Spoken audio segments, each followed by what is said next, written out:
പറയാൻ മറന്ന പരിഭവങ്ങൾ പറയാൻ മറന്ന പരിഭവങ്ങൾ വിരഹാർദ്രമാം മിഴികളോർക്കെ.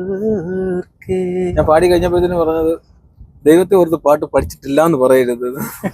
മറുവാർത്തെ പേസാത മടിമേതു നീ തൂങ്ങിട് ഇമൈ പോലെ നാൻ കാക്ക കനവായി നീ മാറിട്.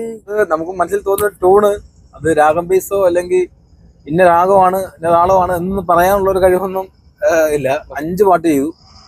അപ്പോൾ അതിൽ 2 പാട്ട് ഡിവോഷനാണ്. അപ്പോൾ അടുത്ത മാസം റിലീസിംഗ് ആണ്. പിന്നെ അഖിലേ, ഇത് പുതിയൊരു ജീവിതത്തിലായി ഇപ്പൊ നിൽക്കുന്നല്ലേ? അതെ അതെ, ഇറങ്ങി തിരിഞ്ഞ് ഇവിടെ എത്തി. അതെ അതെ. ഇതിപ്പോ എങ്ങോട്ടാ? ഇതിപ്പം വണ്ടി ഇപ്പം ഓട്ടം കുറവാണ്. ഇപ്പൊ വണ്ടി ഇപ്പം നമുക്ക് സീസൺ ഓട്ടോ കൂടുതലും. അതുകൊണ്ട് വണ്ടി ഇപ്പം നാട്ടിൽ നമ്മുടെ വീടിനടുത്ത് തന്നെ വണ്ടി നോക്കിയേക്കുന്നത്. ഇപ്പം അടുത്ത മാസം തൊട്ട് സീസൺ ഓട്ടം തുടങ്ങും. അതിങ്ങനെ മത്സ്യമാണോ? അതെ അതെ അതെ, മീൻ വണ്ടിയാ. എങ്ങനെയാ എവിടം വരെയൊക്കെ പോകും? നമ്മുടെ തമിഴ്നാട് ടു കർണാടക, പിന്നെ തൊണ്ടി, രാമേശ്വരം. ഞാൻ കറങ്ങിയുള്ള ഓട്ടങ്ങളാണ്. അതെന്താ ഇങ്ങനെ വണ്ടിയിലേക്ക് മാറാൻ കാരണം എന്താ? വണ്ടിയും രണ്ടും കൂടെ ഒരുമിച്ച് കൊണ്ടുപോകും. കലയും പാട്ടും ഈ വണ്ടിയും എല്ലാം ഒരുമിച്ച് കൊണ്ടുപോയിക്കൊണ്ടിരിക്കുകയാണ് ഇപ്പോൾ. ആദ്യം ആളുകൾക്ക് മനസ്സിലാകാൻ വേണ്ടി ഒന്ന് പരിചയപ്പെടുത്തി കൊടുക്കാവോ ആരാണെന്നുള്ളത്? ഞാൻ എൻ്റെ ഒരു അഖിൽ. ഞാൻ കടക്കാമണ്ണ്, പത്തനാപുരം കടക്കാമണ്ണ് എന്ന സ്ഥലത്താണ് ഞാൻ താമസിക്കുന്നത്. മുസ്ലിം എഞ്ചിനീയറിംഗ് കോളേജിൽ ബസ്സിൽ ഡ്രൈവറായിരുന്നു. അവിടെ കോളേജിന് ഫെസ്റ്റിന് കയറി പാടി. അങ്ങനെ കോളേജ് അറിഞ്ഞു. പിന്നെ ബസ്സിലിരുന്ന് പിള്ളേർക്ക് പാടി കൊടുത്തു. അങ്ങനെ ഫുള്ള് അങ്ങനെ വീഡിയോ കോളേജിലെ സാറ് വീഡിയോ എടുത്തു.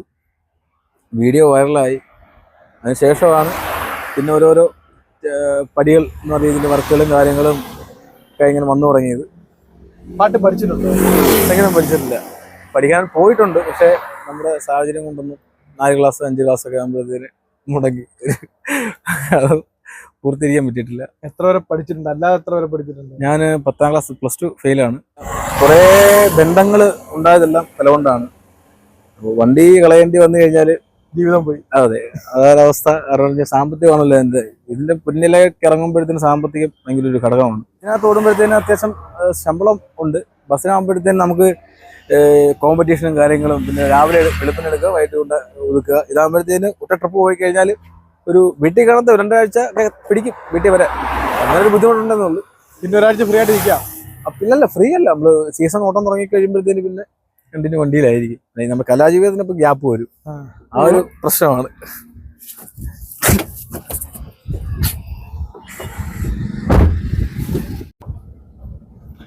ഈ ഇത്രയും വലിയ ഈ തിരക്ക് പിടിച്ച ജോലിക്കിടയിലേ ഈ പാട്ടിന്റെ ആ ഒരു ഇത് എങ്ങനെ നിലനിർത്തുന്നു?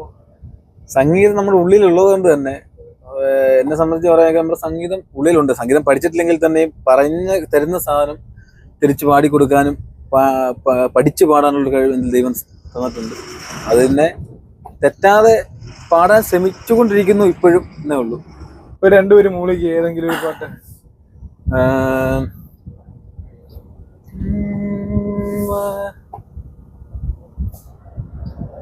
പൂവേ പൂവേ പൊൻ വാസം വരും, വാസം പൊൻ വാസം പൊൻ പൂങ്കാവനം, വായ് പേസിടും പുല്ലാങ്കുഴൽ, നീ താനൊരു പൂവിൻ മടൽ.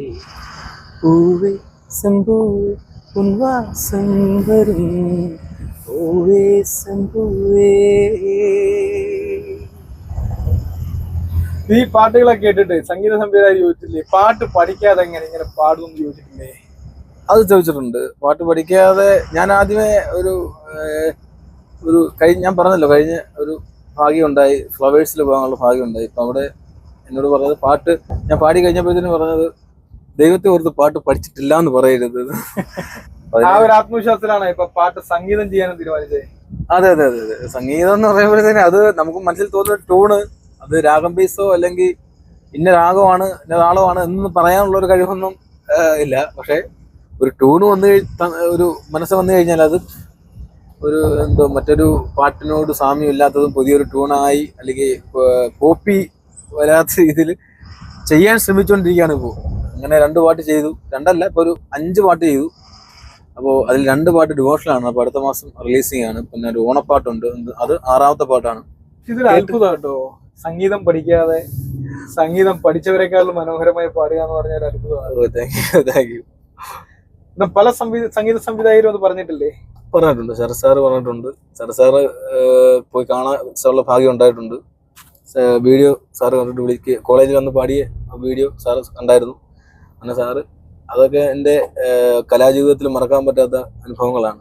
ഒരു ഫാസ്റ്റ് നമ്പർ പാടിയാലോ? മറുവാർத்தை பேசாத மடிமேது நீ தூங்கிடு, இமை போல நான் காக்க கனவாய் நீ மாறிடு, மயில் தோக போல விரலுன்னை வரிடும், மனப்பாடமாயுரையாடல் நிகழும், விழிநீரும் வீணாக இமை தாண்ட கூடாதன துளியாக நான் சேர்த்தேன், கடலாக கண்ணானதே, மறைந்தாலும் நான் உன்னை நினைக்காத நான் இல்லையே, பிரிந்தாலும் நண்பு ஒருபோதும் பொய்யில்லையே. ഈ പാട്ടുകളൊക്കെ ഇങ്ങനെ ഇറങ്ങിയ ശേഷം പഠിച്ച് അത് കേട്ട് പഠിക്കുവാണോ? കേട്ട് പഠിക്കുക കൂടി ചെയ്യുന്നത്. പ്രമോദനം പോലുള്ള സാധനങ്ങൾ ഇതൊക്കെ എങ്കിൽ നോട്ടുകളൊക്കെ അത്യാവശ്യം നോക്കി മനസ്സിലാക്കി പാടാൻ ശ്രമിക്കും. മറ്റൊരു അങ്ങനെ ഏതെങ്കിലും ഒരു പാട്ടിന് 2 വരി പാടാമോ? പറയാൻ മറന്ന പരിഭവങ്ങൾ, പറയാൻ മറന്ന പരിഭവങ്ങൾ, വിരഹാർദ്രമാം മിഴികളോർക്കേ,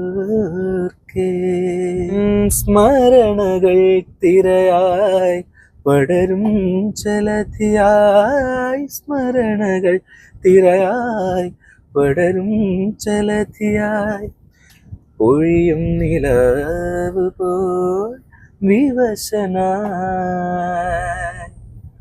പറയാൻ മറന്ന പരിഭവങ്ങൾ, വിരഹാർദ്രമാം മിഴികളോർക്കേ. ഈ സംഗതികൾ പാട്ടിൽ ഏറ്റവും കൂടുതൽ ഉൾപ്പെടുത്തുന്ന ആളാ ശരത് സാറ്. അതെ, സാറ് പോലും അഭിനന്ദിക്കാന്ന് പറയുമ്പം അത് വലിയൊരു അവാർഡായിട്ട് എടുത്തല്ലേ? പിന്നെ എനിക്ക് ഓസ്കാർ കിട്ടിയ എന്റെ കൂടെ